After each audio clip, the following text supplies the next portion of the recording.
iba pang balita, binigyan ng 5 araw ng opisina ni Senator Robin Padilla ang isang babaeng staff para magpaliwanag matapos lumabas ang ulat na gumamit umano ng marijuana sa loob ng Senado.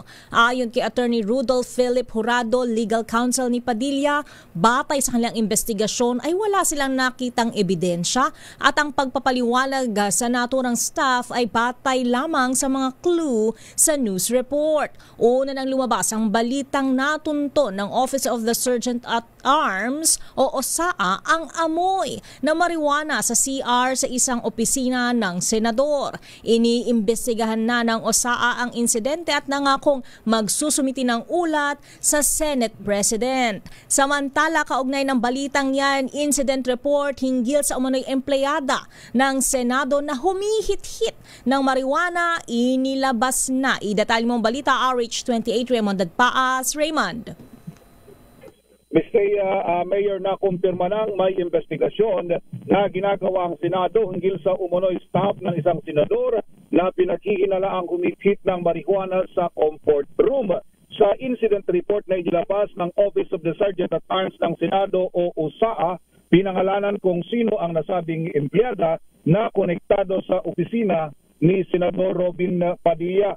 Sa report ng OSAA ay 2 beses nang may kakaibang amoy na naamoy ng mga empleyado ng Senado na nanggagaling sa CR ng Senator's Extension Office na nasa ika-5 palapag.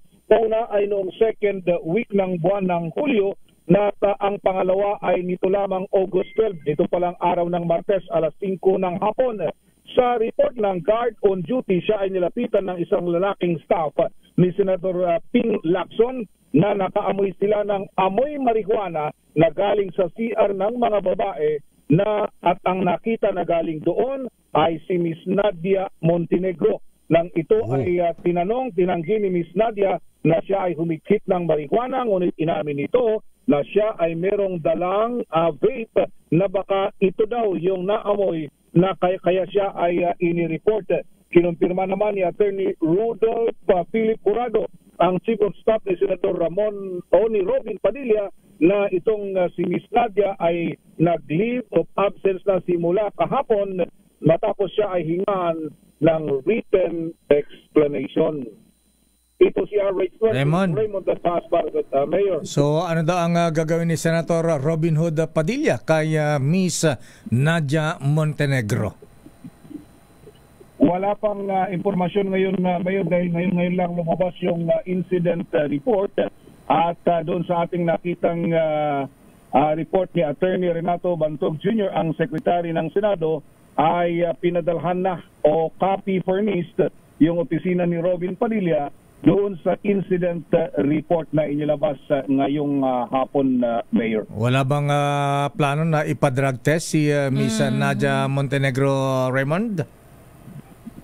Ayun ang hindi natin alam, pero ang sabi nga dito sa Senate, baka daw maggagawa sila ng random testing, drug testing dahil dito sa balitang ito. Tsaka i-require sa lahat ng mga empleyado. Ayan, hindi lang mga staff ng senador. Ayan. Lahat na lang. Kung senador, pwede din. Oo, para ano yung lakay, di ba? Yung parang sa leadership yan eh. Ayan, leadership example. Ika nga. Ayun na nga siguro ang ating aalamin kung anong magiging kahinatnan itong impormasyon na ito. Bagamat kung titignan mo din naman yung report, wala din naman talagang sinasabi na nakuhang ebidensya.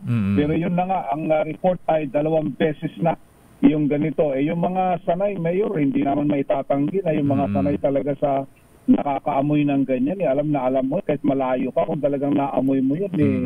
Kakaiba. Amoy hindi rin binanggit kung yung sinasabing staff ni Senator Ping baka galing din sa PNP yun, alam na alam sanay na dahil sila yung nag-iimbestiga dati sa mga kasong yan. Wow, pre. Ayan, ha? Siya lang ba talaga yung galing sa restroom? Galing dun sa ladies restroom daw. Siya lang? Siya lang po?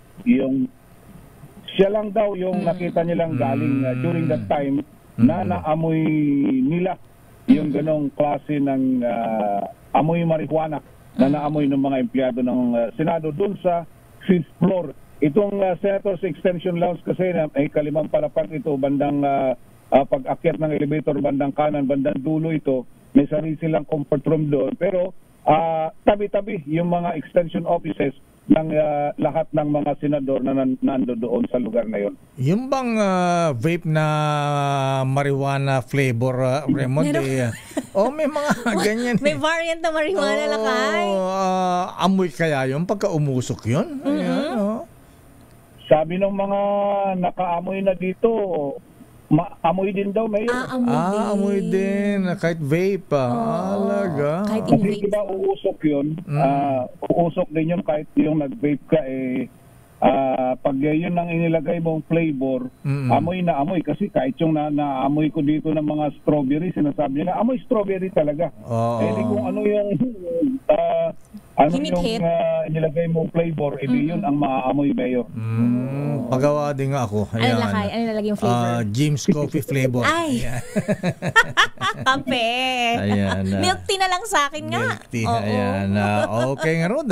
Abangan natin kung ano ang gagawin ni Senator Robin Hood Padilla sa kanyang staff na si Miss Nadia Montenegro. Di ba ito yung dating Mrs. Rod? Abangan natin kung ano ang action ni Senator Robin Hood Padilla. Maraming salamat, Raymond.